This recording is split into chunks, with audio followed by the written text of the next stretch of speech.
नमः सभापतिभ्यश्च वो नमो नमः विरूपेभ्यो विश्वरूपेभ्यश्च वो नमो। ಇಲ್ಲಿ ನೆರೆದ ಎಲ್ಲ ಸಭಿಕರಿಗೂ ಸಭಾಪತಿಗಳಿಗೂ ವಿರೂಪನು ಮತ್ತು ವಿಶ್ವರೂಪನೂ ಆದ ಆ ಭಗವಂತನಿಗೆ ಅನಂತ ನಮನಗಳು.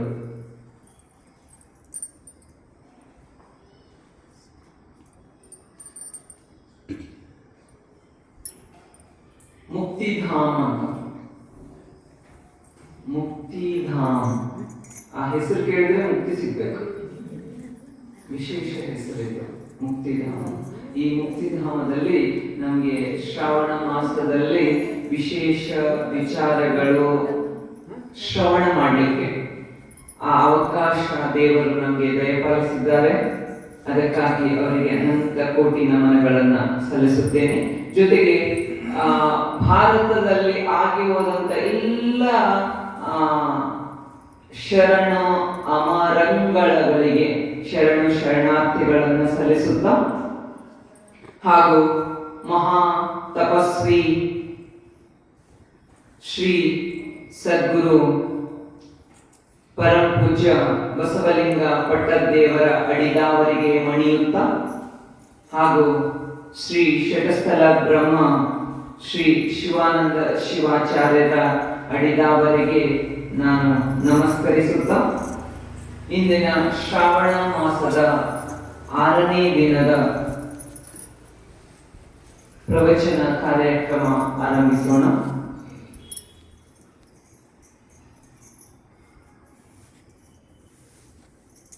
ಆರಂಭಕ್ಕೆ ನಾವು ಶ್ರೀ ಬಸವಲಿಂಗ ಪಟ್ಟದೇವರ ಶ್ರೀ ಸದ್ಗುರು ಲೀಲಾಮೃತ ಅಂತ ಶ್ರೀ ಸದ್ಗುರು ಲೀಲಾಮೃತ ಅಂತ ಲೇಖಕರು ಶ್ರೀ ಬೂರೆ ಬಸವರಾಜ್ ಕೊಂಚ ವಳಿಕರ್ ಅಂತ. ಅವರು ಗುರು ಬಸವಲಿಂಗ ಪಟ್ಟದೇವರ ಕುರಿತು ಅವರ ವಿಚಾರದಲ್ಲಿ ಅವರ ಜೀವನ ಚರಿತ್ರೆಯನ್ನು ಸಂಗ್ರಹಿಸಿದ್ದಾರೆ. ಆ ಸಂಗ್ರಹದ ಆಧಾರದ ಮೇಲೆ ನಾನು ದಿನ ಅವರ ಒಂದೊಂದು ಅಧ್ಯಾಯವನ್ನ ನಿಮಗೆ ಸಂಕ್ಷಿಪ್ತವಾಗಿ ತಿಳಿಸ್ತಾ ಇದ್ದೀನಿ ಅಷ್ಟೇ. ಸಂಕ್ಷಿಪ್ತವಾಗಿ ಅವರ ಲೀಲೆಗಳು ಆ ಪುಸ್ತಕದಲ್ಲಿ ಇರೋದು ಅವ್ರ ಲೀಲೆಗಳು ಮಾತ್ರ. ಜೀವನ ಸಂಕ್ಷಿಪ್ತವಾಗಿ ತಗೊಂಡಿದ್ದಾರೆ, ಲೀಲೆಗಳು ಮಾತ್ರ ಅದ್ಭುತವಾಗಿ ತಗೊಂಡಿದ್ದಾರೆ. ಅದನ್ನ ನಾನು ಕೆಲವು ಕ್ಷಣಗಳಲ್ಲಿ ನಿಮ್ಮ ಮುಂದೆ ಹೇಳಲಿಕ್ಕೆ ಇಷ್ಟಪಡ್ತಾ ಇದ್ದೀನಿ. ಈ ಸದ್ಗುರು ಲೀಲಾಮೃತದಲ್ಲಿ 3ನೇ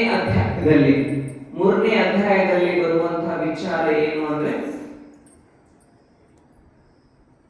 ಒಂದು ದಿವಸ ವಿಠಲ್ ಪಾಟೀಲ್ ಅಂತ ಇರ್ತಾರೆ. ಅದು ತಮ್ಲೂರು ಮಠದ ಪಕ್ಕದ ಊರು.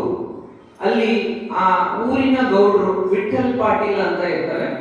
ವಿಠಲ್ ಪಾಟೀಲ್ ಏನ್ ಮಾಡ್ತಾರೆ ಅಂದ್ರೆ, ಒಂದು ದಿವಸ ಅವರು ಹೊಲದಲ್ಲಿ ಹಿಂಗೆ ಸಂಚಾರ ಮಾಡ್ತಾ ಬರುವಾಗ ಹಾವಿನ ಮೇಲೆ ಕಾಲಿಡ್ತಾರೆ. ಹಾವಿನ ಬಾಲ ಇರ್ತದೆ, ಬಾಲದ ಮೇಲೆ ಕಾಲಿಡ್ತಾರೆ. ಕಾಲಿಟ್ಟ ತಕ್ಷಣ ಏನ್ ಮಾಡ್ತದ, ಹಾವು ಜೋರಾಗಿ ಕಚ್ಚಿಬಿಡ್ತದೆ. ಅವರಿಗೆ ಕಚ್ಚಿಬಿಟ್ಟಾಗ ಅಲ್ಲಿ ಹತ್ರ ಯಾವುದು ವೈದ್ಯಾಲಯ ಅಂದ್ರೆ ಯಾವುದು ಆಸ್ಪತ್ರೆ ಇಲ್ಲ. ಅಂತ ಸ್ಥಿತಿಯಲ್ಲಿ ಅದು ಆಸ್ಪತ್ರೆ ಕಾರ್ಯ ಯಾರು ನಿರ್ವಹಿಸ್ತಾ ಇದ್ರು ಅಂದ್ರೆ ನಮ್ಮ ಬಸವಲಿಂಗ ಪಟ್ಟದೇವರು ನಿರ್ವಹಿಸ್ತಾ ಇದ್ರು. ಎಲ್ಲ ಆದಿಭೌತಿಕ, ಆದಿದೈವಿಕ, ಆಧ್ಯಾತ್ಮಿಕ, ಶಾರೀರಿಕ, ಮಾನಸಿಕ ಯಾವುದೇ ರೋಗ ಬಂದ್ರೂ ಅದಕ್ಕೆ ಪರಿಹಾರ ಯಾರು ಅಂದ್ರೆ ಬಸವಲಿಂಗ ಪಟ್ಟದೇವರು. ಅಂತ ವಿಶೇಷ ವ್ಯಕ್ತಿಗಳು, ಅಂತ ಸಾಧಕರು ಅವರು. ಅಂಥದ್ರಲ್ಲಿ ಏನಾಯ್ತು ಅಂದ್ರೆ, ವಿಠಲ್ ಪಾಟೀಲ್ಗೆ ಹಾವು ಕಚ್ಚಿದೆ. ಈಗ ಪರಿಹಾರ ಕೊಡೋರು ಗುರುಗಳು ಒಬ್ರೆ. ಏನ್ ಮಾಡ್ತಾರ, ಆ ಗ್ರಾಮಸ್ಥರೆಲ್ಲ ವಿಠಲ್ ಪಾಟೀಲ್ ತಗೊಂಡು ಎಲ್ಲಿ ಹೋಗ್ತಾರ ಅಂದ್ರೆ ತಮ್ಲೂರು ಆಶ್ರಮಕ್ಕೆ ಬರ್ತಾರ.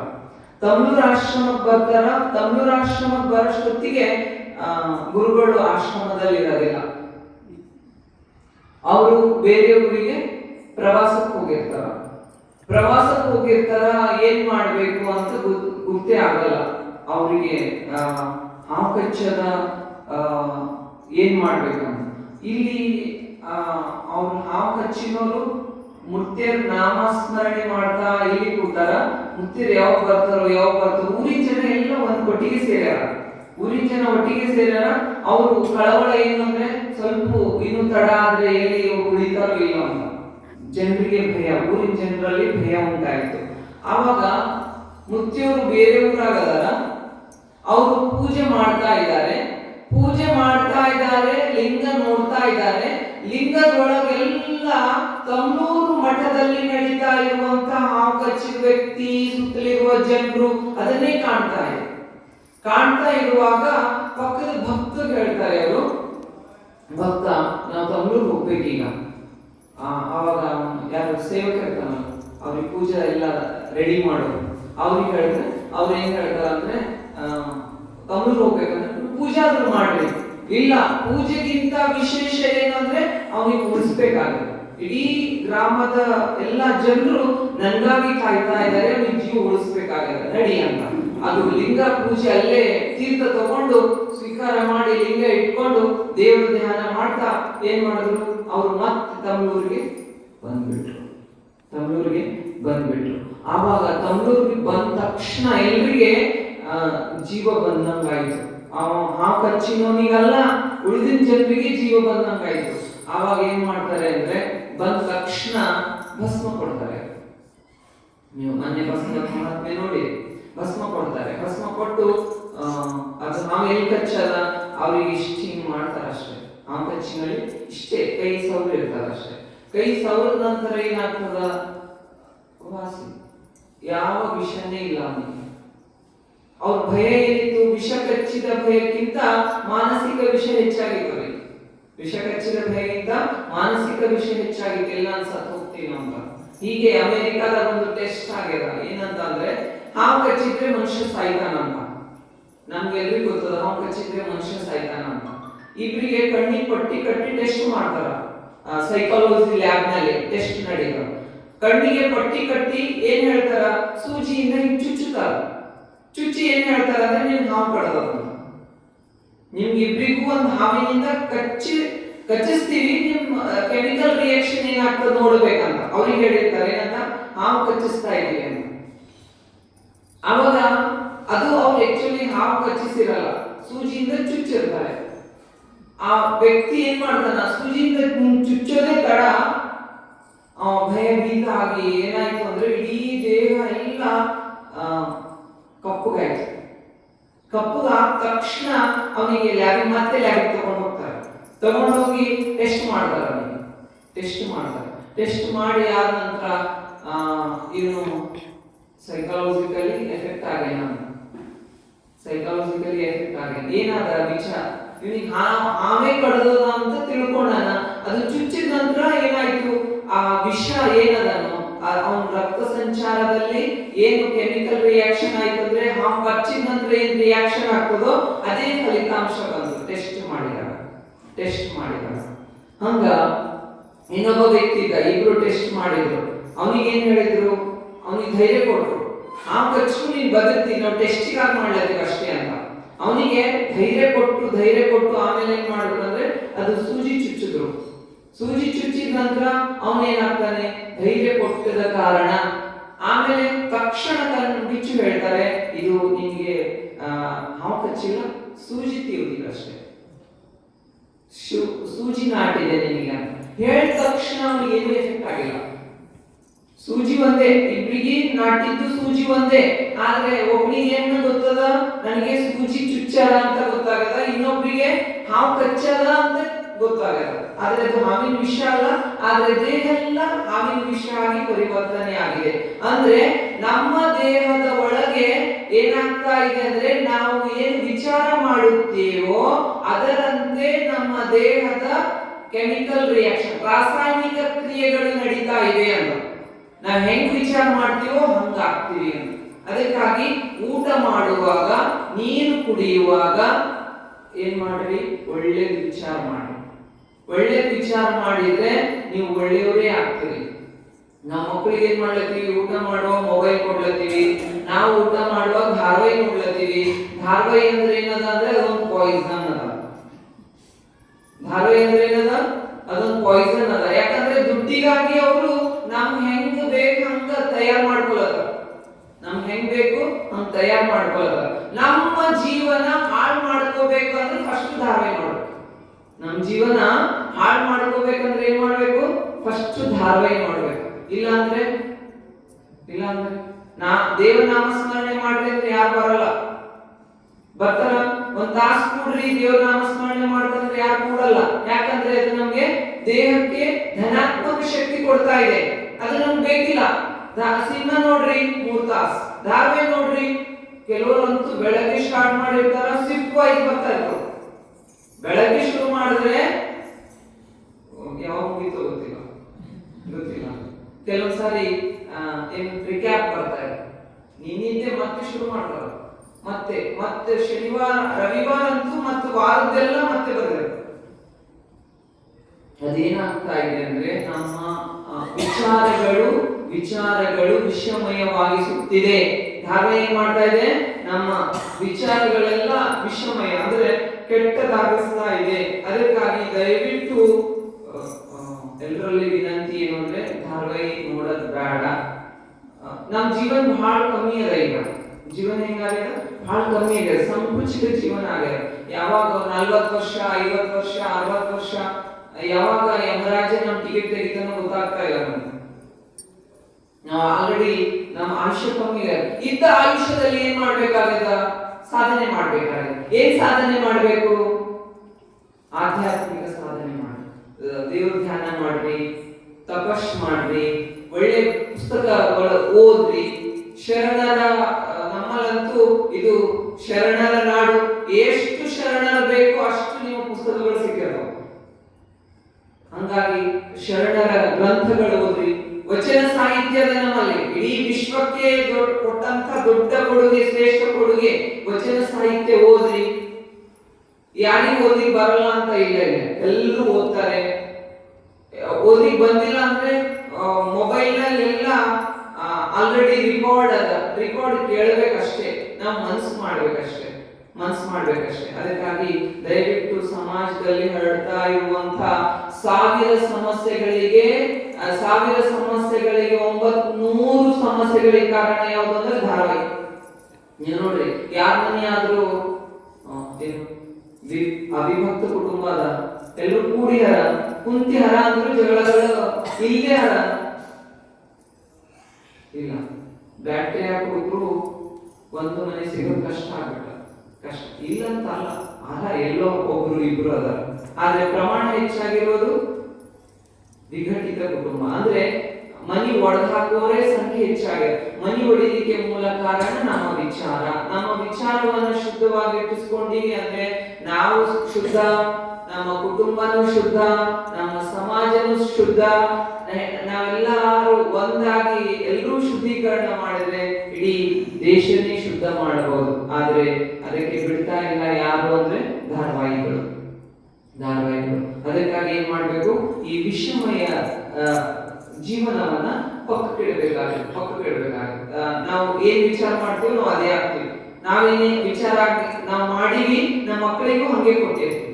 ಅದಕ್ಕಾಗಿ ಭಾವಿ ಭವಿಷ್ಯದಲ್ಲಿಯೂ ನಾವು ಸಮಾಜವನ್ನ ಕೆಡಿಸ್ತಾ ಇದ್ದೇವೆ. ಇದರಿಂದ ನಾವು ಕೆಡದಷ್ಟೇ ಅಲ್ಲ, ಇಡೀ ಸಮಾಜ ದೇಶವನ್ನ ಕೆಡಿಸ್ಲಿಕ್ಕೆ ಕಾರಣ ಈ ಧಾರಾವಾಹಿಗಳಾಗಿವ. ಅದಕ್ಕಾಗಿ ನೀವು ಪ್ರೋತ್ಸಾಹ ಕೊಟ್ರೆ ಅವು ಇನ್ನಷ್ಟು ಬೆಳಿತಾವ.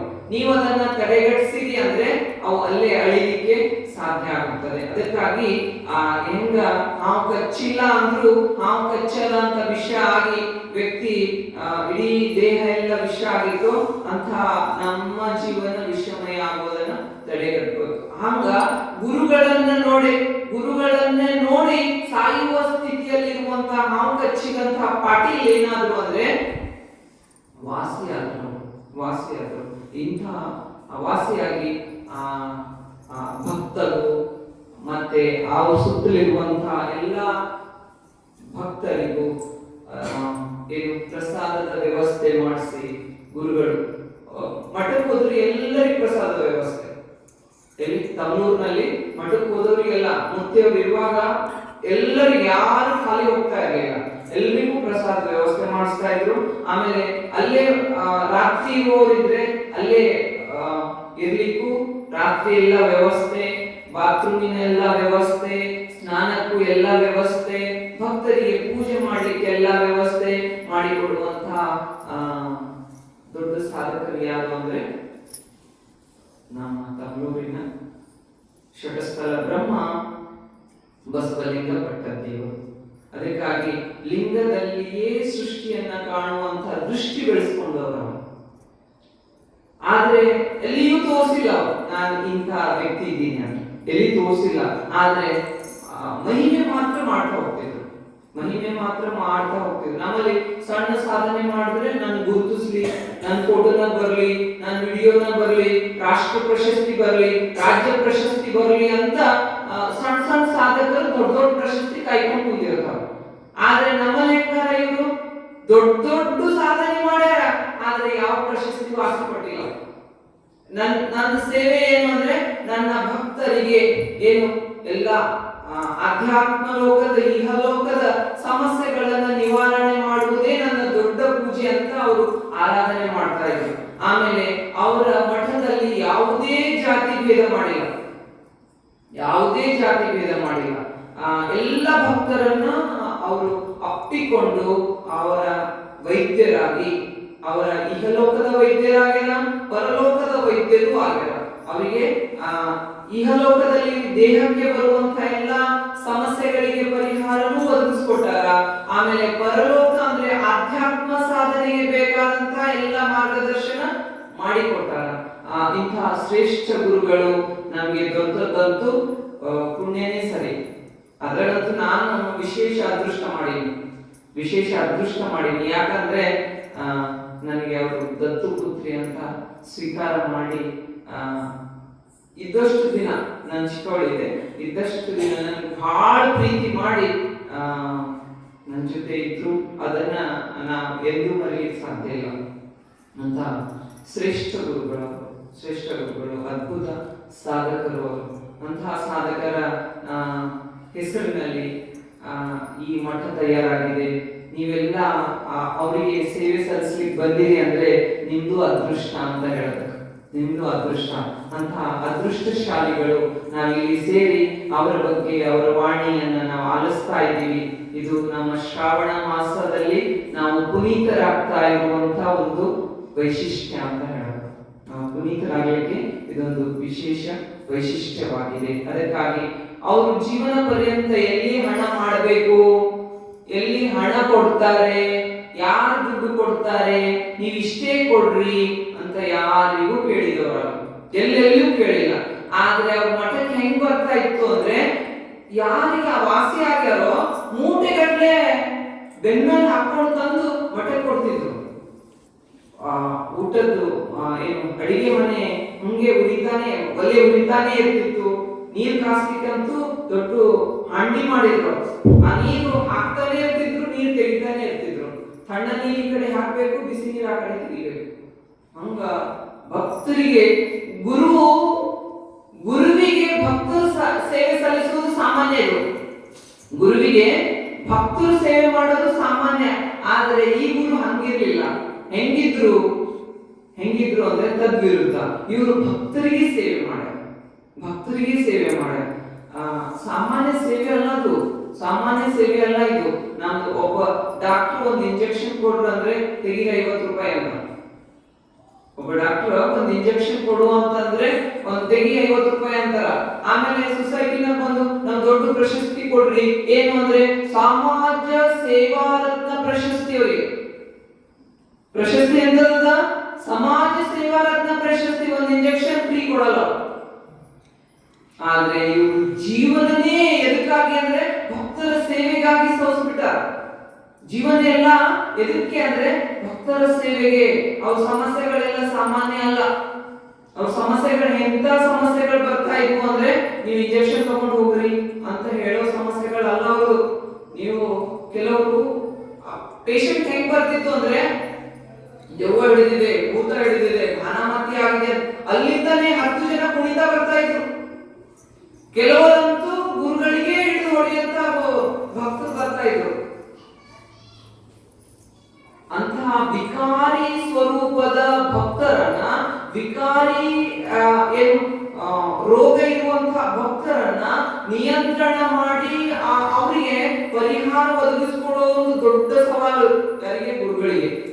ಅಂತಹ ದೊಡ್ಡ ಸವಾಲನ್ನ ಪರಿಹಾರ ಅತಿ ಸಂತೋಷದಿಂದ, ಯಾವುದೇ ಭಕ್ತರಿಂದ ಕಾಣಿಕೆ ಅಪೇಕ್ಷಿಸದೆ, ಭಕ್ತರಿಗೆ ನಿರಂತರ ಸೇವೆ, ಯಾವುದೇ ಕಾಲದಲ್ಲಿಯೂ ಯಾವುದೇ ಭಕ್ತ ಬಂದರೂ ಸೇವೆ ಸಲ್ಲಿಸುವಂತಹ ಒಂದು ಸಮಾಜ ಸೇವೆ ಮಾಡಿದವರು, ಭಕ್ತರ ಸೇವೆ ಮಾಡಿದವರು, ಇಹಲೋಕದಿಂದ ಭಕ್ತರಿಗೆ ಉದ್ಧಾರ ಮಾಡಿದವರು ಯಾರು ಅಂದ್ರೆ ನಮ್ಮ ಶಟಸ್ಥಲ ಬ್ರಹ್ಮ ಬಸವಲಿಂಗ ಭಟ್ಟತಿಯವರು.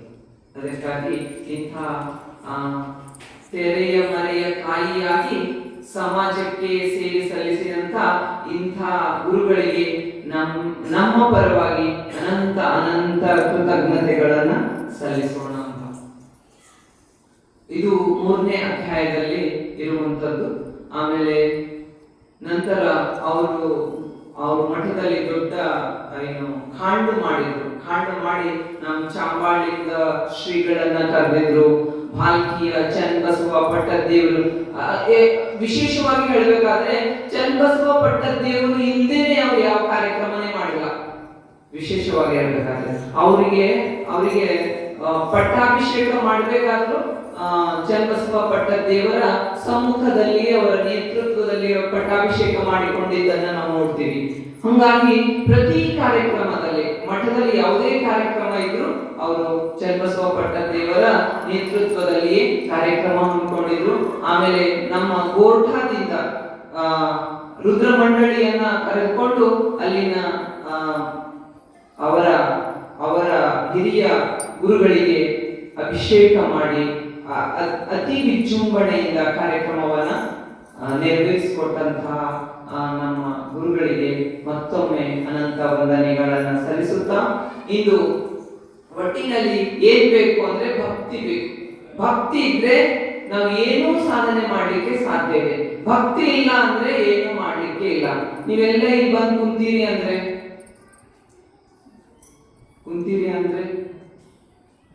ಸುಮ್ಮನೆ ಕುಂತೀರಿ? ಯಾರಾದ್ರೂ ದುಡ್ಡು ಕೊಟ್ಟಾರ ನಿಮ್ಗ ಇಲ್ಲಿ ಬಂದು ಕೂಡ್ರಿ ಅಂತ? ಇಲ್ಲ. ದುಡ್ಡು ಕೊಟ್ಟರು ಕೂಡಲ್ಲ. ಬರ್ರಿ ಇಲ್ಲಿ ಪ್ರವಚನ ನಡೆದದ, ನಿಮ್ಗ ದಿನ 100 ರೂಪಾಯಿ ಕೊಡ್ತೀವಿ ಕೂಡ್ರಿ. ಯಾಕೆ ಹೇಳ್ತಾರೆ? ತಲೆ ತಿಂತಾರ ಅವ್ರು.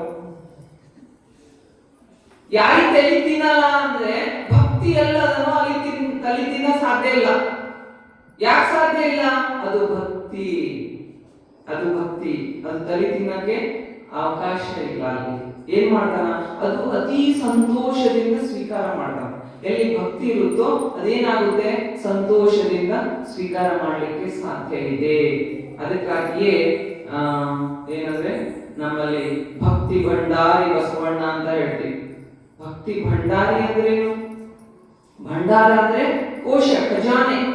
ಆ ಖಜಾನೆನಾಗ ಏನ್ ತುಂಬದ? ದುಡ್ಡು ತುಂಬಿಲ್ಲ, ಭಕ್ತಿ ತುಂಬದ. ಆ ಖಜಾನೆ ಒಳಗೆ ಏನ್ ತುಂಬದ? ಭಕ್ತಿ ತುಂಬದ. ಅದಕ್ಕಾಗಿ ಅವ್ರಿಗೆ ಏನಂತ ಬಂದ ಹೆಸರು? ಭಕ್ತಿ ಭಂಡಾರಿ ಬಸವಣ್ಣ ಅಂತ. ಭಕ್ತಿ ಭಂಡಾರಿ ಬಸವಣ್ಣ. ಅದಕ್ಕಾಗಿ ಏನ್ ಬೇಕು ಮನುಷ್ಯನಿಗೆ?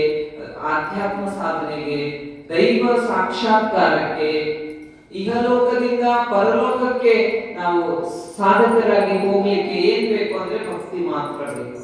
ಭಕ್ತಿ ಇದ್ದಲ್ಲಿ ಮಾತ್ರ ನಾವು ಸರ್ವವನ್ನ ಸಾಧಿಸಲಿಕ್ಕೆ ಸಾಧ್ಯ ಅಂತ. ಇದಕ್ಕೆ ಭಕ್ತಿಗೆ ಇನ್ನೊಂದು ವಿಶೇಷವಾಗಿ ನಾವು ಹೇಳ್ಬೇಕಾದ್ರೆ ಕೊಳ್ಳೂರು ಕೊಡಗೂಸು ಅಂತ. ಕೊಳ್ಳೂರು ಕೊಡಗೂಸಿನ ಕಥೆ ಎಲ್ರಿಗೂ ಗೊತ್ತದ. ಅದು ಅಲ್ಲಿ ಭಕ್ತಿಯ ಒಂದು ಪರಾಕಾಷ್ಠೆಯನ್ನು ನೋಡ್ತೀವಿ. ಭಕ್ತಿಯ ಪರಾಕಾಷ್ಠೆ ನೋಡ್ತೀವಿ. ಇದಕ್ಕೇನ್ ಕಾರಣ ಅಂದ್ರೆ ಅಪ್ಪ ಅಮ್ಮ ಹೆಂಗ್ ಮಾಡ್ತಾರೋ ಮಕ್ಕಳು ಹಂಗ ಮಾಡ್ತಾರಂತ. ಅಪ್ಪ ಅಮ್ಮ ಹೆಂಗ ಭಕ್ತಿಯನ್ನ ವ್ಯಕ್ತಪಡಿಸ್ತಾರೋ ಅದನ್ನ ಮಕ್ಕಳು ಅದನ್ನೇ ಅನುಕರಣೆ ಮಾಡಿ ವ್ಯಕ್ತಪಡಿಸ್ತಾರೆ. ಅದಕ್ಕಾಗಿ ಏನಂದ್ರೆ ನೀವು ನೋಡ್ತೀರಿ, ಯಾರು ಕೊಳ್ಳೂರು ಕೊಡಗೂಸು ಅವ್ರ ಅಪ್ಪ ಏನ್ ಮಾಡ್ತಾ ಇದ್ದ ಅಂದ್ರೆ ದಿನಾ ದೇವರಿಗೆ ಹೋಗ್ತಾ ಇದ್ದ. ದೇವಸ್ಥಾನ ಎಲ್ಲಿ ಅಂದ್ರೆ ಕಾಡಿನಲ್ಲಿ. ಊರು ಒಂದ್ ಕಡೆ, ಕಾಡು ಒಂದ್ ಕಡೆ, ದೇವಸ್ಥಾನ ಕಾಡೊಳಗಿತ್ತು. ಅಪ್ಪ ಏನು ಅಂದ್ರೆ ದಿನಾ ಆ ದೇವಸ್ಥಾನಕ್ಕೆ ಹೋಗಿ ದಿನಾ ಬೆಳಗ್ಗೆ ನಸ್ಕಿನಲ್ಲಿ ಹೇಳ್ಬೇಕು, ಧ್ಯಾನ ಯೋಗ ಮಾಡಬೇಕು, ಸ್ನಾನಾದಿ ಪೂಜಾ ಕ್ರಿಯೆಗಳನ್ನ ಮುಗಿಸ್ಬೇಕು. ಅಷ್ಟೆಲ್ಲ ಮಾಡಿ ಎಲ್ಲಿ ಹೋಗ್ಬೇಕು? ಆ ದೇವಸ್ಥಾನಕ್ಕೆ ಹೋಗ್ಬೇಕು. ಅಲ್ಲೇನು ಶಿವಲಿಂಗನ ಗುಡಿ ಇರ್ತದ, ಶಿವಲಿಂಗ ಇರ್ತದ ಗುಡಿ ಒಳಗ. ಏನ್ ಮಾಡ್ತಾರ? ದಿನ ಹೋಗ್ಬೇಕು, ಅಲ್ಲಿ ಪೂಜೆ ಮಾಡ್ಬೇಕು, ನೈವೇದ್ಯ ಮಾಡ್ಬೇಕು. ಆದ ನಂತರನೇ ಮನೆಗೆ ಬಂದು ಪ್ರಸಾದ ಸ್ವೀಕಾರ ಮಾಡ್ಬೇಕು. ಆ ವ್ಯವಸ್ಥೆಯಲ್ಲಿ ಏನು ಅಂದ್ರೆ ಕಾರಣಾಂತರಗಳಿಂದ ಅಪ್ಪನಿಗೆ ಬೇರೆ ಊರಿಗೆ ಹೋಗ್ಬೇಕಾಗತ್ತ. ಅಪ್ಪನಿಗೆ ಬೇರೆ ಊರಿಗೆ ಹೋಗ್ಬೇಕಾಗತ್ತ. ಹೋಗುವಾಗ ದಿನ ಅಪ್ಪ ಏನ್ ಮಾಡ್ತಾನ? ಮಗನಿಗೆ ಜೊತೆ ಕರ್ಕೊಂಡು ಹೋಗಿರ್ತಾನ ಗುಡಿಗೆ ಹೋಗುವಾಗ. ಅಪ್ಪ ಏನೇನ್ ಮಾಡ್ತಾನೆ ಎಲ್ಲ ಮಗ ನೋಡ್ತು. ಅಪ್ಪ ಏನೇನ್ ಮಾಡ್ತಾನ? ಮಗ ಎಲ್ಲ ನೋಡ್ತಾನ. ನೋಡಿ ಅಪ್ಪನಂಗೆ ಮಾಡ್ತಾ ಇರ್ತದ. ಅಪ್ಪ ಊರಿಗೆ ಹೋಗುವಾಗ ಏನ್ ಹೇಳ್ತಾನ ಮಗನಿಗೆ ಅಂದ್ರೆ, ನೀ ಏನ್ ಮಾಡು, ನಾಳೆ ನಾನು ಊರಿಗೆ ಹೋಗ್ತಾ ಇದ್ದೀನಿ, ನೀ ಏನ್ ಮಾಡ್ಬೇಕು?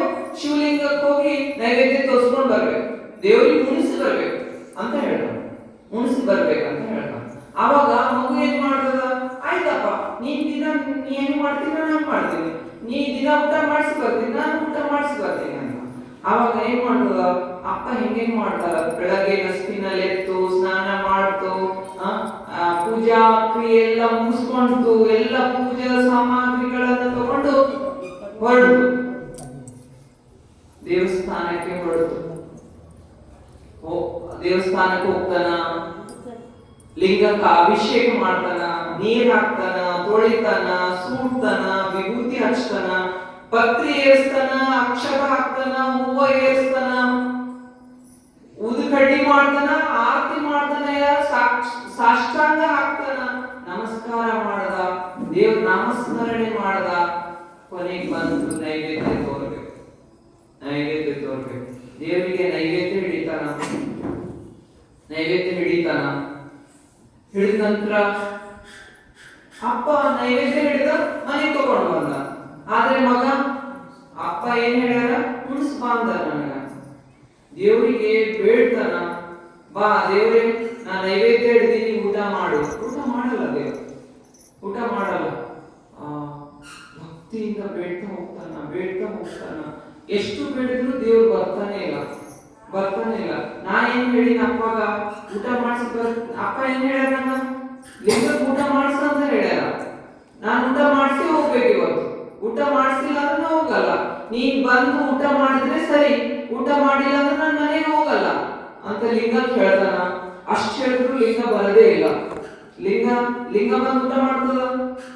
ಇಲ್ಲ, ಬರಲ್ಲ. ಅದು ಬಂದು ಊಟ ಮಾಡ್ತದ? ಲಿಂಗ ಊಟ ಮಾಡ್ತದ? ಇಲ್ಲ, ಮಾಡಲ್ಲ. ಅದೇನ್ ಹೇಳ್ತದ? ಮಗು ಏನ್ ಹೇಳ್ತದ?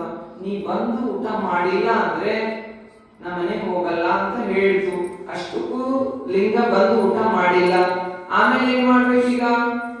ನೀನ್ ಬಂದು ಊಟ ಮಾಡಿದ್ರೆ ಸರಿ, ಇಲ್ಲ ಅಂದ್ರೆ ನಾನು ತಲೆ ಇಲ್ಲೇ ಹೊಡೆದು ನನ್ನ ಪ್ರಾಣ ನಿನಗೆ ಅರ್ಪಿಸಿ ಹೋಗ್ತೀನಿ, ಹೋಗೋದಿಲ್ಲ, ನಾನು ಇಲ್ಲೇ ಅರ್ಪಿಸ್ತೀನಿ ಅಂತ ಹೇಳ್ತದ.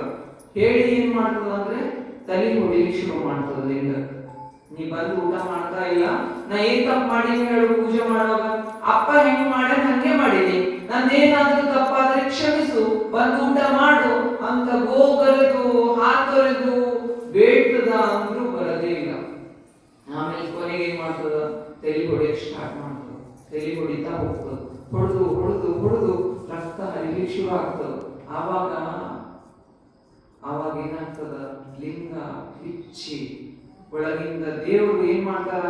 ಇಲ್ಲ ಮಗು ಹಂಗಲ್ಲ ಅಂತ ಅಕ್ಕೋತಾರ.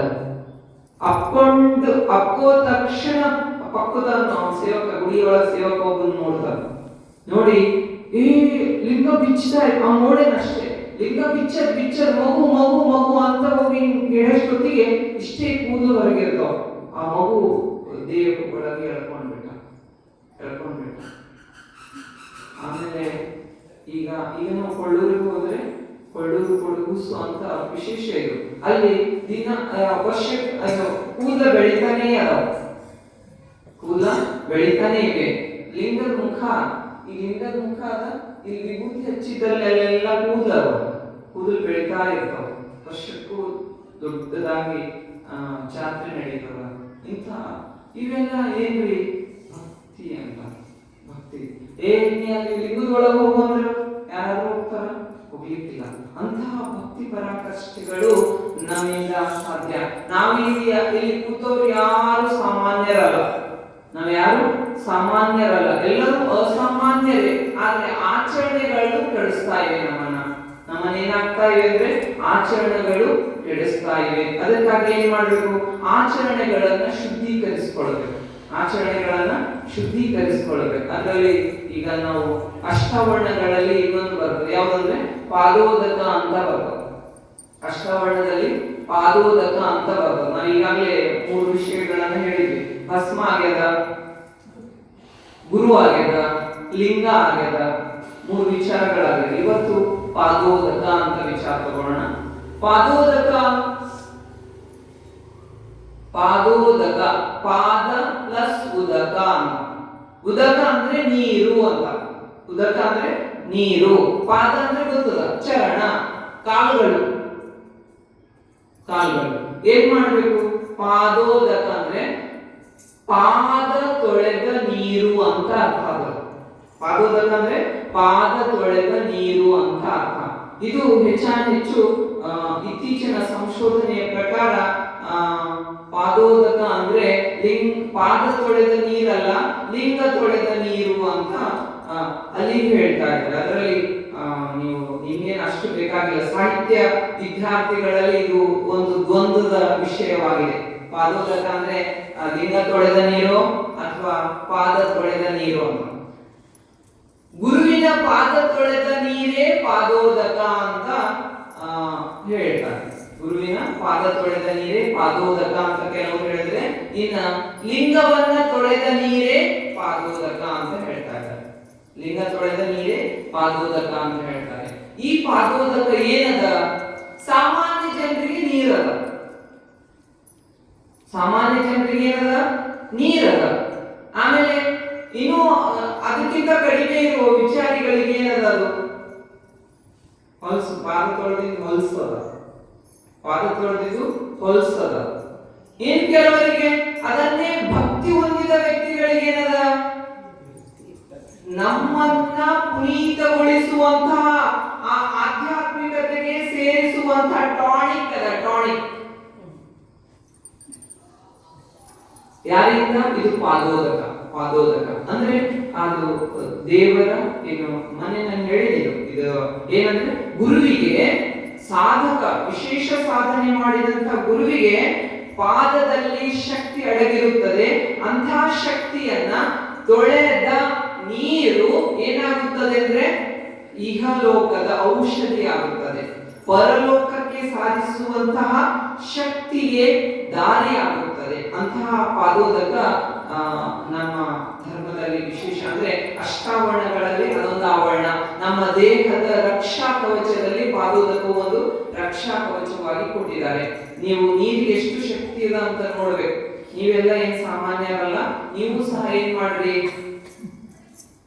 ನೀವು ಹೊಟ್ಟಿ ಮೇಲೆ ಅಂದ್ರೆ ನೀವು ನೋಡ್ತೀರಿ, ಮಂತ್ರಿಸ್ ನೀರು ಕೊಡ್ತಾರ. ಇದು ಮೂಢನಂಬಿಕೆ ಅಲ್ಲ, ಮೂಢನಂಬಿಕೆ ಅಲ್ಲ. ನೀರಿಗಿಂತ ಶಕ್ತಿ ಇದೆ ಅಂದ್ರೆ ಅದು ಗ್ರಹಿಸಿಕೊಳ್ಳುವ ಶಕ್ತಿ ಇದೆ ನೀರಿಗೆ. ನೀವೇನ್ ಹೇಳ್ತೀರಿ ಅದು ಗ್ರಹಿಸ್ಕೊಳ್ತದೆ. ಅಂತಹ ಗ್ರಹಿಸುವ ಶಕ್ತಿ ಇದೆ. ಇದಕ್ಕೆ ಸೈಂಟಿಫಿಕ್ ಆಗಿ ನೋಡ್ಬೇಕಾದ್ರೆ ಹುಣ್ಣಿಮೆ ದಿವಸ ಸಮುದ್ರಗಳು ಎತ್ತರಕ್ಕೆ ಹೋಗಿ ಕೆಳಗಿಳಿತಾವ. ಅಲೆಗಳು ತಾರಕಕ್ಕೆ ಇರುವಂತಹ ಸ್ಥಿತಿ ಕಾಣ್ತೀವಿ. ಅಲೆಗಳು ಸಂಖ್ಯೆ ಹೆಚ್ಚಾಗ್ತದೆ. ಸಮುದ್ರ ಕುಣಿತದ, ಡಾನ್ಸ್ ಮಾಡದೇನೋ ಅಂತ ಕಾಣಿಸ್ತದೆ. ಯಾಕಂದ್ರೆ ಚಂದ್ರನ ಶಕ್ತಿಯನ್ನ ಗ್ರಹಿಸಿಕೊಳ್ತಾ ಇರ್ತದೆ. ಬೆಳಕಿನ ಮೂಲಕ ಅದರ ಶಕ್ತಿ ಏನಾಗ್ತಾ ಇದೆ, ನೀರು ಗ್ರಾಸ್ಪ್ ಅಂದ್ರೆ ತನ್ನಲ್ಲಿ ಸೇರಿಸಿಕೊಳ್ತಾ ಇದೆ. ಅದಕ್ಕಾಗಿ ನೀರಿಗೆ ಈಗಾಗಲೇ ಸಮುದ್ರ ಶಕ್ತಿ ಬಹಳ ಅದ. ಆ ಶಕ್ತಿನೂ ಸೇರಿಸಿ ಏನಾಯ್ತು, ನೀರಿಗೆ ಇನ್ನೂ ಹೆಚ್ಚಿನ ಶಕ್ತಿ ಬಂತು. ಹಂಗಾಗಿ ಏನಾಗ್ತಾ ಇದೆ ಅಂದ್ರೆ ನೀರಿನ ಅಲೆಗಳು ಹೆಚ್ಚು ಬರ್ತಾ ಇದೆ. ಈಗ ನೀವು ಸಹ ಏನ್ ಮಾಡಬಹುದು, ಅದ್ರಂಗ ನೀರಿಗೆ ಹೆಂಗಲ್ಲಿ ಸಮುದ್ರ ಶಕ್ತಿ ತಗೊಂಡು ಹೆಂಗ ಉಕ್ಕುತ್ತಾ ಇತ್ತು, ತನ್ನ ಶಕ್ತಿ ಪ್ರದರ್ಶನ ಮಾಡ್ತಾ ಇತ್ತು, ಹಂಗ ನೀರು ನಾವು ಬಳಸ್ಕೊಂಡು ಏನ್ ಮಾಡ್ಬೇಕು, ಶಕ್ತಿ ಪ್ರದರ್ಶನ ಮಾಡ್ಲಿಕ್ಕೆ ನಮ್ಗೊಂದು ಅವಕಾಶ ಇದೆ. ಏನ್ ಮಾಡ್ಬೇಕ್ರಿ? ನಮ್ ಕುಡಿಯಕ್ ನೀರ್ ಶುದ್ಧ ನೀರ್ ಸಿಗೋದೇ ದೊಡ್ಡ ಕಷ್ಟ ಆಗ್ಯದ. ಅದ್ರೊಳಗ ಮಂತ್ರಿಸಿದಂತಹ ಮಂತ್ರಮಯದ ಶಕ್ತಿ ಹೊಂದಿದಂತಹ ನೀರ್ ಸಿಗೋದಂತೂ ಹುಡುಕ್ಬೇಕ. ಅದಕ್ಕೆ ನಾವು ಯಾವತ್ತೋ ಗುರು ಬೇಕು. ನಮ್ಗೀಗ ಬಸವಲಿಂಗ ಪಟ್ಟದೇವರು ಸಿಗ್ರಿ, ನೀವು ನೀರ್ ಮಂತ್ರಿಸ್ಕೊಡ್ರಿ ಅಂತ ಸಿಗಲ್ಲ. ಲಿಂಗ ಶಿವಾನಂದ ಸ್ವಾಮಿಗಳು ಬರ್ರಿ ನೀರ್ ಮಂತ್ರಿಸ್ಕೊಡ್ರಿ ಸಿಗಲ್ಲ. ನಾವೇ ಏನಾಗಬೇಕು? ನೀರನ್ನ ಮಂತ್ರಿಸುವಂತ ಶಕ್ತಿ ನಾವು ಪಡಿಬೇಕು. ಏನ್ ಮಾಡ್ಬೇಕು? ನೀರ್ ಮಂತ್ರಿಸೋದೇನದ? ಈ ಮಕ್ಕಳಿಗೆ ಏನ್ ಮಾಡ್ಬೇಕು? ನೀರ್ ಕುಡಿಸ್ಬೇಕು. ಹೆಂಗ್ ಕುಡಿಸ್ಬೇಕು? ನಮ್ಮ ಮಗ ಶಕ್ತಿವಂತನಾಗುತ್ತಾನೆ ಅಂತ ನೀರಿಗೆ 3 ಸಾರಿ ಹೇಳ್ಬೇಕು, 10 ಸಾರಿ ಹೇಳಿ. ಅದ್ರೊಳಗೆ ನೆಗೆಟಿವ್ ಎನರ್ಜಿ ತೆಗೆದು ಬಿಡ್ರಿ, ಪಾಸಿಟಿವ್ ಎನರ್ಜಿ ತುಂಬ್ರಿ, ನಿಮ್ಮ ಮಗನಿಗೆ ಕುಡಿಸ್ರಿ. ನೋಡಲ್ಲ ಶಕ್ತಿ ಹೆಂಗ. ನೀವು ಈಗ ಮೊಳಕಲ್ ನೈಲತ್ತದ, ತಲೆ ನೈಲತ್ತದ, ಹೊಟ್ಟಿ ನೈಲತ್ತದ, ಏನೋ ನೈಲತ್ತದ ಅನ್ಕೊಂಡಿರಿ. ಏನ್ ಮಾಡ್ಬೇಕು? ಅಂತ ಸಂದರ್ಭದಲ್ಲಿ ನಾನು ಆರೋಗ್ಯವಾಗಿದ್ದೇನೆ 3 ಸಾರಿ ನೀರಿಗೆ ಹೇಳ್ರಿ, ಆ ನೀರು ಕುಡಿರಿ. ರೋಗ ನಿವಾರಣೆ. ಯಾವ ಟ್ಯಾಬ್ಲೆಟ್ ತಗೋಬೇಕಾಗಿಲ್ಲ. ಪ್ರಾಕ್ಟಿಕಲಿ ಮಾಡಿ ನೋಡ್ಬೇಕೀಗ. ನಾವು ನಮ್ಮ ರೋಗ ನಾವೇ ಹೆಚ್ಚು ಮಾಡ್ಕೊಳ್ತಾ ಇದೀವಿ. ನಾವು ಏನ್ ಹೇಳ್ತೀವೋ ಅದು ನಮ್ಗೆ ಆಗಿರಲ್ಲ. ಅನ್ನದ ಮುಂದೆ ಹೇಳಬಾರ್ದು ನೆಗೆಟಿವ್ ಹೇಳಬಾರ್ದು, ಅನ್ನದ ಮುಂದೆ ನೀರಿನ ಮುಂದೆ ನೆಗೆಟಿವ್ ಹೇಳಬಾರ್ದು. ಇನ್ನೊಂದು ಯಾವ್ದೋ ಹಣ್ಣಿನಲ್ಲಿ ನಿಂಬೆ ಹಣ್ಣಿಗೆ ಶಕ್ತಿ ಇದೆ. ನಾವೇನ್ ಹೇಳ್ತೀವಿ ಅದನ್ನ ಶಕ್ತಿ ಹೀರಿಕೊಳ್ಳುವಂತ ಶಕ್ತಿ ಆ ನಿಂಬೆ ಹಣ್ಣಿಗೆ ಇದೆ. ಅದಕ್ಕಾಗಿ ಇವರೆಲ್ಲ ನಿಂಬೆ ಹಣ್ಣಿನ ಮಂತ್ರಿಸ್ಕೊಡ್ತಾರೆ. ಅವ್ರ ಮಂತ್ರ ಶಕ್ತಿಯಲ್ಲಿ ಅದರೊಳಗೆ ಕೇಂದ್ರೀಕರಿಸ್ತಾರೆ. ನಿಂಬೆ ಹಣ್ಣಿನ ಕೇಂದ್ರೀಕರಿಸಿ ಕುಡಿರಪ್ಪ ಅಂತ ಹೇಳಿದ್ರು. ನೀವು ನಿಂಬೆ ಹಣ್ಣು ಮಂತ್ರಿಸೋದು ಬೇಡ, ನೀರು ಶುದ್ಧೀಕರಣ ಮಾಡಿ ಸಾಕು, ನಮ್ಮ ಜೀವನ ಪರಿವರ್ತನೆ ಆಗುತ್ತದೆ. ನೋಡಿರ್ಬೇಕಾದ್ರೆ ಪ್ರಾಕ್ಟಿಕಲ್ ಮಾಡಿ. ಇಲ್ಲ, ಇದು ಸೈಂಟಿಫಿಕ್ ಆಗಿ ಪ್ರೂವ್ ಮಾಡ್ಯಾರ. ಯಾವುದು ಬೇಸ್ಲೆಸ್ ಇಲ್ಲ. ವಿಜ್ಞಾನ ರಹಿತ ವಿಷಯ ಅಲ್ಲ ಇದು. ವಿಜ್ಞಾನ ಸಹಿತ ಪ್ರಯೋಗ ಮಾಡಿ ನೋಡಿರುವಂತ ವಿಷಯ. ಅದಕ್ಕಾಗಿ ನೀವು ಸಹ ಏನ್ ಮಾಡ್ಬೋದು?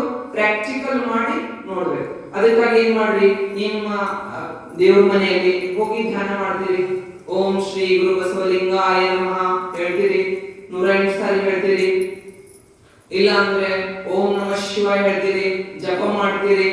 ಹೌದಲ್ಲ? ಮಾಡ್ತಾ ಇದ್ದೀರಿ. ಏನ್ ಮಾಡ್ರಿ? ಪಕ್ಕಕ್ಕೆ ಸ್ವಲ್ಪ ಒಂದು ಗ್ಲಾಸ್ನಾಗೋ, ಒಂದು ತಂಬಿನಾಗೋ, ಒಂದು ಸಣ್ಣ ಕೊಡದಾಗೋ ನೀರ್ ಇಟ್ಕೊಳ್ಳಿ. ಅಲ್ಲಿ ಇಡ್ರಿ, ದೇವ್ರ ಮನೆಗೆ ಇಡ್ರಿ. ಇವತ್ತಿಡ್ರಿ, ನಾಳೆ ಅದನ್ನ ಎಲ್ರಿಗೂ ಕೊಡ್ರಿ. ಮನೆಯಲ್ಲಿ ಇರುವಂತ ಎಲ್ಲ ಸದಸ್ಯರಿಗೆ ಕೊಡ್ರಿ. ಏನಾಗ್ತದ? ಅದೇ ಟಾನಿಕ್ ಆಗ್ತದ.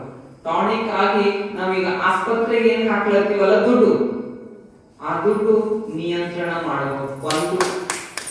ಒಂದು ವ್ಯವಸ್ಥೆ ಆದ್ರೆ ಇನ್ನೊಂದು ವ್ಯವಸ್ಥೆ ಅಂದ್ರೆ ನಮ್ಮ ಮಾನಸಿಕ ಶಕ್ತಿ. ಮಗ ಬೈತಾನ್ರಿ, ನನ್ ಮಗ ಅಂತ ಎಷ್ಟು ಜೀವ ಮಾಡ್ಲತ್ತೀನಿ, ಆದ್ರೂ ಮಗ ಬೈತಾನೆ, ನನ್ ಮಗನೇ ಸೇರಲ್ಲ ರೀ. ಇವ್ ಯಾವ ವಿಚಾರಗಳು ಬರಲ್ಲ. ಎಲ್ಲರೂ ಏನು, ನೀವು ಅಡಿಗೆ ಮಾಡ್ತೀರಿ, ನೀವು ಅಡಿಗೆ ಮಾಡುವಾಗ ಹೇಳ್ರಿ, ನಂದೇ ಕುಟುಂಬ, ಆ ಕುಟುಂಬ ಈ ಆಹಾರ ತಿಂದು ಸಂತೋಷವಾಗಿರ್ಲಿ, ನಮ್ಮ ಕುಟುಂಬ ಐಕ್ಯವಾಗಿದೆ. ಅದಕ್ಕಂದ್ರೆ ನೀವು ಅಷ್ಟೇ ಅಂದಿ, ನೀವು ಅಡಿಗೆ ಮಾಡಿರಿ ಸಾಕು, ಅಲ್ಲಿ ಯಾವ ಸಮಸ್ಯೆನೇ ಬರಲ್ಲ. ಅದು ಬ್ಯಾಡ್ರಿ. ನೀವೇನು ಅನ್ನೋದು ಬೇಡ, ಓಂ ನಮಃ ಶಿವಾಯ ಅಂತ ಅಡಿಗೆ ಮಾಡ್ರಿ. ಯಾರ ಬಗ್ಗೆ ಕೆಟ್ಟ ವಿಚಾರ ಮಾಡ್ಬೇಡ್ರಿ ಅಡಿಗೆ ಮಾಡುವಾಗ. ಮಾಡಿಲ್ಲ ಅಂದ್ರೆ ನಿಮ್ ಅಡಿಗೆ ಏನಾಯ್ತು? ಪ್ರಸಾದ ಆಯ್ತು. ಅದಕ್ಕಾಗಿ ನಾವು ಆಸ್ಪತ್ರೆಯನ್ನ ಕಟ್ಟು ಮಾಡಬೇಕಂದ್ರೆ ನಮ್ಮ ವಿಚಾರಗಳನ್ನ ಮೊದಲು ಕಟ್ ಮಾಡಬೇಕು. ಆಸ್ಪತ್ರೆ ಕಟ್ ಮಾಡ್ಬೇಕಾದ್ರೆ ಏನ್ ಮಾಡ್ಬೇಕಾದ? ನಮ್ಮ ವಿಚಾರಗಳನ್ನ ಕಟ್ ಮಾಡ್ಬೇಕು. ನಮ್ಮ ವಿಚಾರಗಳನ್ನ ನಾವು ಋಣಾತ್ಮಕ ವಿಚಾರಗಳೆಲ್ಲ ಕತ್ತರಿಸಿ ಹಾಕಿವಿ ಅಂದ್ರೆ ಆಸ್ಪತ್ರೆ ನಮ್ಗೆ ಅವಶ್ಯಕತೆನೇ ಇಲ್ಲ. ನೀವು ನೋಡ್ರಿ, ಈಗ ಸಮಾಜದಲ್ಲಿ ಎಷ್ಟು ಜನ ಆರೋಗ್ಯವಂತರರ 25,000, 30,000, 50,000 ಕೊಟ್ಟು ಜಿಮ್ಮಿಗೆ ಹೋಗ್ಲತ್ತಾರ, ಜಿಮ್ ಮಾಡಿ ಬರ್ತಾರ. ಹೌದಾ? ಆಮೇಲೆ ವಾಕಿಂಗ್ ಮಾಡ್ತಾರ. ನೀವು ಬಸ್ ಸ್ಟ್ಯಾಂಡ್ ಪಕ್ಕಕ್ಕೆ ಹೋಗ್ರಿ, ಈಗ ಎಷ್ಟು ಜನ ಅಡ್ಡಾಡ್ತಾ ಇರ್ತಾರ, ವಾಕಿಂಗ್ ಮಾಡ್ತಾ ಇರ್ತಾರ. ವಾಕಿಂಗ್ ಮಾಡುವ ವಿಚಾರ ಏನವ? ಪಕ್ಕದ ಮನೆ ಕಥೆ ಹೇಳ್ತಾ ಇರ್ತಾವ. ವಾಕಿಂಗ್ ನಡೀತಾನೆ ಇರ್ತದ, ಕಥೆ ಯಾವಾಗಿರ್ತಾವ? ಪಕ್ಕದ ಮನೆ ಕತೆ ಇರ್ತಾವ, ಇಲ್ಲ ಅಂದ್ರೆ ತಂದೆ ಎಂತ ಎಂತ ವಿಚಾರಗಳು ಅಂದ್ರೆ ಬರೀ ದುಃಖಮಯ ವಿಚಾರಗಳನ್ನ ಶೇರ್ ಮಾಡ್ತಾ ಇರ್ತಾವ. ಎಂತ ವಿಚಾರ ಶೇರ್ ಮಾಡ್ತವೆ ಅಂದ್ರೆ ತನ್ನ ಕಷ್ಟದ ಎಲ್ಲ ವಿಚಾರಗಳನ್ನ ಹೇಳ್ತಾ ಇರ್ತಾರೆ. ಈಗಾಗಲೇ ನಾವು ಕಷ್ಟ ಅನುಭವಿಸ್ತೀವಿ, ಅದನ್ನೇ ಮತ್ತೆ ನಾವು ಮೆಲ್ಕ್ ಹಾಕಿವಿ ಅಂದ್ರೆ ನಾವು ವಿಚಾರ ಮಾಡಿದ್ದೇ ನಮ್ಗೆ ಫಲ ಸಿಗ್ತದೆ. ನಾ ಇಷ್ಟು ಕಷ್ಟಪಟ್ಟಿನ್ರಿ, ಇಷ್ಟು ಕಷ್ಟಪಟ್ಟಿನ್ರಿ, ಇಷ್ಟು ಕಷ್ಟಪಟ್ಟಿನ್ರಿ, ಇನ್ನಷ್ಟು ಪಡುವು ಇಲ್ಲ. ನಾವೇನ್ ಹೇಳ್ಬೇಕಾಗ್ಯದ, ನಾವು ಕಷ್ಟ ಆಗ್ಯದ, ಈಗ ಆಯ್ತು ಮುಗೀತು. ಈಗ ನಾವು ಸಂತೋಷವಾಗಿದ್ದೇವೆ, ಮನಸ್ಸಿಗೆ ಹೇಳ್ಬೇಕು, ನಾವು ಸಂತೋಷವಾಗಿದ್ದೇವೆ. ನಮ್ದು ಯೂನಿವರ್ಸ್ ಅಂತ ವಿಶ್ವಶಕ್ತಿ ಅಂತ ಒಂದಲ್ಲ, ಆ ಶಕ್ತಿಗೆ ನಾವು ದೇವರು ಅಂತ ಕರಿತೀವಿ. ವಿಶ್ವಶಕ್ತಿಗೆ ದೇವರು ಅಂತ ಕರಿತೀವಿ. ನಾವೇನ್ ಹೇಳ್ತೇವೋ ಅದು ಅಬ್ಸರ್ವ್ ಮಾಡ್ತಾ ಇರ್ತೇವೆ. ನಾವೇನ್ ಹೇಳ್ತೇವೋ ಅಬ್ಸರ್ವ್ ಮಾಡ್ತಾ ಇರ್ತೇವೆ. ಅದಕ್ಕಾಗಿ ಏನ್ ಮಾಡ್ಬೇಕು, ನಾವು ರೋಗಿಷ್ಟಿದ್ದೀವಿ, ಕಷ್ಟ ಅದ, ಋಣಾತ್ಮಕ ಅಂಶ ಯಾವುದು ನೀವು ಹೇಳಬಾರ್ದು, ಪಕ್ಕದವರಿಗೂ ಹೇಳಬಾರ್ದು. ನೀನು ಹೇಳಿ, ಯಾರಿಗೂ ಹೇಳ್ಬೇಡ್ರಿ, ಅವ್ರು ಏನು ಮಾಡಲ್ಲ ಹೇಳಿದ್ರು. ಅದಕ್ಕಾಗಿ ಹೇಳ್ಬೇಡ್ರಿ. ಏನ್ ಮಾಡ್ಬೇಕು, ನೀವು ಏನ್ ಮಾಡ್ಬೇಕಾಗ್ಯದ, ದೇವರ ನಾಮಸ್ಮರಣೆ ಮಾಡ್ರಿ, ಧ್ಯಾನ ಮಾಡ್ರಿ, ದಾನ ಮಾಡ್ರಿ, ಪೂಜೆ ಮಾಡ್ರಿ, ಧನಾತ್ಮಕವಾಗಿ ವಿಚಾರ ಮಾಡ್ರಿ. ನಿಮ್ ಜೀವನ ನಿಮ್ ಕೈಯಲ್ಲಿದೆ. ನಿಮ್ಮ ವಿಚಾರದ ಮೂಲಕ ನಿಮ್ಮ ಜೀವನ ಸೃಷ್ಟಿ ಆಗ್ತಾ ಇದೆ. ಅದಕ್ಕಾಗಿ ಏನ್ ಮಾಡ್ರಿ, ಒಳ್ಳೆ ವಿಚಾರ ಮಾಡ್ರಿ.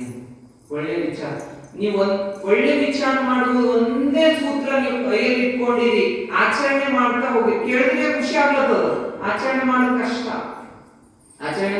ಕಷ್ಟ. ಅದನ್ನ ಆಚರಣೆ ಮಾಡಿದೆ ಅಂದ್ರೆ ಲಕ್ಷ ಆಸ್ಪತ್ರೆಯಲ್ಲಿ ಆಪರೇಷನ್ಗೆ ಇಡುವಂತ ಹಣ ನಿಯಂತ್ರಣ ಮಾಡಬಹುದು. ಆಸ್ಪತ್ರೆಗೆ ಹೋಗೋ ಆಪರೇಷನ್ ಮಾಡೋ ಸಮಸ್ಯೆನೇ ಬರಲ್ಲ ನಮ್ಗೆ. ಯಾಕಂದ್ರೆ ನಾವು ಮಾನಸಿಕವಾಗಿ ದೈಹಿಕವಾಗಿ ಏನಾಗಿವಿ, ಸ್ವಸ್ಥರಾಗಿವಿ ಅಂತ. ಅಂತಹ ಸ್ವಸ್ಥತೆ ಎದರಿಂದ ಅಂದ್ರೆ ಕೇವಲ ನೀರು ಶುದ್ಧೀಕರಣದಿಂದ ಮತ್ತು ಆಹಾರ ಶುದ್ಧೀಕರಣದಿಂದ. ನೀರು ಶುದ್ಧ ಮಾಡ್ರಿ, ಆಹಾರ ಶುದ್ಧ ಮಾಡ್ರಿ. ಅಂತಹ ಶುದ್ಧವಾದಂತಹ ಪಾದ ತೊಳೆದ ಅಥವಾ ಲಿಂಗ ತೊಳೆದ ನೀರಿನಲ್ಲಿ ಏನಾಗಿದೆ ಅಂದ್ರೆ ಧನಾತ್ಮಕ ಶಕ್ತಿ ಅಡಗಿದೆ. ಅದಕ್ಕಾಗಿ ನಿಮ್ಗೆ ರೋಗ ಬಂದದ ಅಂದ್ರೆ ಲಿಂಗ ತೊಳೆದು ನೀರು ಕೊಂಡಾರ ಅಂದ್ರೆ ರೋಗ ಪರಿಹಾರ ಆಗೋಗ್ಯದ. ಪಾದ ತೊಳೆದು ನೀರು ಕೊಂಡಾರ ಅಂದ್ರೆ ಪುನೀತರಾಗಿ ಹೋಗ್ಯಾರ. ಯಾಕಂದ್ರೆ ಅವ್ರ ಭಾವನೆ ಅಂತದಿತ್ತು, ಹಂಗಾಗ್ಯಾರ. ನಮ್ಮ ಭಾವನೆ ಅದು ಕೊಳತು ನೀರು ಅಂತ ಹೇಳ್ತೀವಿ, ನಾವು ಕೊಳಕೆ ಆಗಿವಿ. ಅದಕ್ಕಾಗಿ ಏನ್ ಮಾಡ್ರಿ, ಇಷ್ಟಲಿಂಗ ಪೂಜೆ ಮಾಡ್ರಿ, ನಿಷ್ಠೆಯಿಂದ ಮಾಡ್ರಿ. ಅದರ ತೀರ್ಥ ಅತಿ ನಿಷ್ಠೆಯಿಂದ ಸೇವನೆ ಮಾಡ್ರಿ. ಇದ್ರ ಮೂಲಕ ಏನಾಗುತ್ತೆ ಅಂದ್ರೆ ನಮ್ಮ ಇಹ ಪರದ ಎರಡೂ ಜೀವನಗಳು ಪವಿತ್ರ ಆಗ್ಲಿಕ್ಕೆ ಸಾಧ್ಯತೆ ಇದೆ. ಅದಕ್ಕಾಗಿ ಪಾದೋದಕ ಅತಿ ಪವಿತ್ರವಾದಂತಹ ತೀರ್ಥ. ಇದು ನಮ್ಮ ಜನನ ಮರಣಕ್ಕೂ ಔಷಧಿಯಾಗಿದೆ. ಜನನ ಮರಣಕ್ಕೂ ನೀವು ನೋಡ್ರಿ, ಮಗು ಹುಟ್ಟ್ಯಾದ ಅಂದ್ರೆ ಮೊದಲು ತೀರ್ಥ ಹಾಕ್ತಾರ. ಮನೆಗೆ ಬಂದು ಲಿಂಗ ದೀಕ್ಷೆ ಮಾಡ್ಲತ್ತಾರ ಅಂದ್ರೆ ತೀರ್ಥ ಹಾಕ್ತಾರ. ಯಾಕಂದ್ರೆ ಆ ತೀರ್ಥಿನಲ್ಲಿ ಎಂತ ಶಕ್ತಿ ಇದೆ ಅಂದ್ರೆ, ಪಾದೋದಕದಲ್ಲಿ ಎಂತ ಶಕ್ತಿ ಇದೆ ಅಂದ್ರೆ ಯಾವುದೇ ಋಣಾತ್ಮಕ ಅಂಶಗಳು ನಮ್ಮಲ್ಲಿ ಬರ್ಲಿಕ್ಕೆ ಕೊಡೋದಿಲ್ಲ. ಋಣಾತ್ಮಕ ಶಕ್ತಿ ಬರ್ಲಿಕ್ಕೆ ಕೊಡೋದಿಲ್ಲ. ಇದು ಬರ್ಬೇಕಾದ್ರೆ ಭಾವನೆ ಶುದ್ಧವಾಗಿದೆ. ಯಾವ ಪಾದೋದಕ ಆಗ್ಲಿಕ್ಕೆ ಸಾಧ್ಯ ಅಂದ್ರೆ ನಮ್ಮ ಭಾವ ಶುದ್ಧವಾದಾಗ ಮಾತ್ರ ಆ ನೀರು ಪಾದೋದಕವಾಗಿ ರೂಪುಗೊಳ್ಳುತ್ತದೆ. ಇಲ್ಲ ಅಂದ್ರೆ ಏನಾಗ್ತದ, ನಮ್ಮ ಭಾವನೆ ಶುದ್ಧ ಇಲ್ಲ ಅಂದ್ರೆ ಅದೇ ನೀರು ತೀರ್ಥ ಆಗ್ಲಿಕ್ಕೆ ಸಾಧ್ಯ ಇಲ್ಲ. ಅದಕ್ಕಾಗಿ ನೀರಿನ ಪಾತ್ರ ನಮ್ಮ ಜೀವನ ರೂಪಿಸುವುದರಲ್ಲಿ ವಿಶೇಷವಾಗಿದೆ. ಆದ್ರೆ ನಾವು ಈಗ ಏನ್ ಮಾಡ್ಲತ್ತೀವಿ ಅಂದ್ರೆ ಹೆಂಗ್ ಮಾಡ್ತಾ ಇದೀವಿ, ಯಾವುದು Bisleri water pack, bottle pack ತೋರಿಸಿ ಇಷ್ಟು ಸಂತೋಷ ಪಟ್ಟು ಸೇವಿಸ್ತಾ ಇದ್ದೆ. ಒಂದೇ ನಿಮಿಷ, ಈಗ ಎಕ್ಸ್ಟ್ರಾ ತಗೋದು ಟೈಮ್ ಹೆಚ್ಚಾಗಿದೆ. ಏನು ವಾಟರ್ ಬಾಟಲ್ ತಗೊಂಡು ಎಲ್ಲರಿಗೂ ಶೋ ಮಾಡ್ತಾ ನೀರು ಕುಡಿತಾ ಇದ್ದೀವಿ. ಅದ್ರೊಳಗ ಮೊಳಕಾಲು ನೋವು ಬರೋಕೆ ಇನ್ನೊಂದು ಕಾರಣ ಅಂದ್ರೆ ಏನು ಅಂದ್ರೆ ನಿಂತು ನೀರು ಕೊಡುವುದು, ನಿಂತು ಊಟ ಮಾಡುವುದು. ಒಟ್ಟಾರೆ ನಮ್ಮ ಜೀವನ ಶೈಲಿ ತಪ್ಪು ಹೋಗ್ಬಿಟ್ಟಿದೆ. ಅದಕ್ಕಾಗಿ ಯಾರು ನಿಂತು ನೀರು ಕುಡಿತಾರೋ ಮೊಳಕಾಲು ಬ್ಯಾನಿ ಕಟ್ಟಿಟ್ಟ ಬುದ್ಧಿ. ಕುಂತು ನೀರು ಕುಡಿಬೇಕು, ಸ್ವಲ್ಪ ನೀರು ಕುಡಿಬೇಕು, ಮೊಳಕಾಲು ಬ್ಯಾನಿ ಕಮ್ಮಿ ಆಗ್ತದೆ. ಇಲ್ಲ ಅಂದ್ರೆ ಮೊಳಕಾಲು ಬ್ಯಾನಿ ಯಾವ ಆಸ್ಪತ್ರೆನ ಹೋಗಿ ಎಂತ ಗೋಲಿ ನುಂಗಿದ್ರು ಕಮ್ಮಿ ಆಗಲ್ಲ. ಅದು ಒಂದು. ಇನ್ನೊಂದು ಏನಂದ್ರೆ ಬಿಸ್ಲರಿ ವಾಟರ್ ಶುದ್ಧ ನೀರ್ ಅಲ್ಲ. ಆಮೇಲೆ ಫಿಲ್ಟರ್ ನೀರ್ ಮಾಡ್ಲಿಕ್ಕೆ ಫಿಲ್ಟರ್ ನಮ್ಮ ಬಾಡಿಗೆ ಯಾವ್ಯಾವ ಲವಣಾಂಶಗಳು ಸಿಗ್ಬೇಕೋ ಅವು ಸಿಗದಂತೆ ಏನ್ ಮಾಡ್ಲತ್ತಾರ, ಬರೀ ಕುಡಿಲಿಕ್ಕೆ ನ್ಯಾಗಿಗೆ ಸ್ವೀಟ್ ಇರ್ಬೇಕು, ಸಿಹಿ ಇರ್ಬೇಕು ಅಷ್ಟೇ ಮಾಡ್ಲತ್ತಾರ. ದೇಹಕ್ಕೆ ಸಿಗುವ ಲವಣಾಂಶಗಳಿಲ್ಲ. ಫಿಲ್ಟರ್ ನೀರ್ ಹಂಗೆ ಕಂಟಿನ್ಯೂ ಬಹಳ ಸಿಹಿ ಮಾಡಿ ನೀರ್ ಕುಡಿತಾ ಇರ್ತಾರೆ. ಅಂಥವ್ರಿಗೆ ಏನಾಗ್ತದ ಅಂದ್ರೆ ಬೋನ್ ಇದು ಕ್ಯಾನ್ಸರ್ ಬರ್ತದ. ಎಲ್ಲಿ ನಿಂತು ಕೈ ಮುರಿತದ, ಕಾಲು ಮುರಿತದ, ಕೂಡ್ಲಿಕ್ಕೆ ಹೋದ್ರೆ ಟೊಂಕ ಮುರಿದೋಗ್ಯದ್ರಿ. ಇದೆಲ್ಲ ಕಾರಣ ಏನು? ನೀರಿನ ಕಾರಣ. ಅದಕ್ಕಾಗಿ ನೀರು ಶುದ್ಧವಾಗಿಟ್ಕೋಣ, ನಮ್ಮ ಜೀವನ ಶುದ್ಧವಾಗಿಟ್ಕೊಳ್ಳೋಣ, ನಾವು ಪವಿತ್ರರಾಗೋಣ, ಪಾದೋದಕವನ್ನ ಸ್ವೀಕಾರ ಮಾಡೋಣ, ಆಧ್ಯಾತ್ಮ ಸಾಧನೆ ಮಾಡೋಣ ಅಂತ ಹೇಳ್ತಾ ಇಂದಿನ ವಾಣಿಗೆ ವಿರಾಮ ಕೊಡೋಣ. ಓಂಕಾರ ಹೇಳಿ ನಮ್ಮ ವಾಣಿಗೆ ವಿರಾಮ ಕೊಡೋಣ. ಸ್ಟ್ರೇಟ್ ಕೂಡ್ರಿ, ಈ ಬೆರಳಿಗೆ ಈ ಬೆರಳು ಅಂಟಿಸ್ರಿ, ಬೆನ್ನು ನೆಟ್ಟಿಗಿರ್ಬೇಕು, ನಿಮ್ಮ ದೃಷ್ಟಿ ಇಲ್ಲಿ ಕೇಂದ್ರೀಕರಣ ಆಗ್ಬೇಕು. ಓಂಕಾರ ಹೇಳಿಕೆ ತಯಾರಾಗಿದೆ.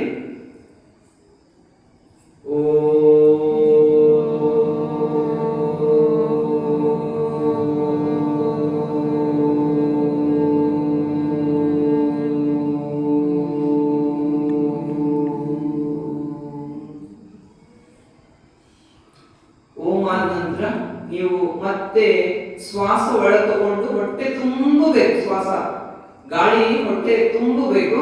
ಆಮೇಲೆ ಹೊರಗೆ ಓಂ ಅಂತ ಬಿಡ್ತಾ ಬರ್ಬೇಕು. ಹೊಟ್ಟೆಗೆ ಗಾಳಿ ತುಂಬಿರಿ ಶ್ವಾಸದ ಮೂಲಕ.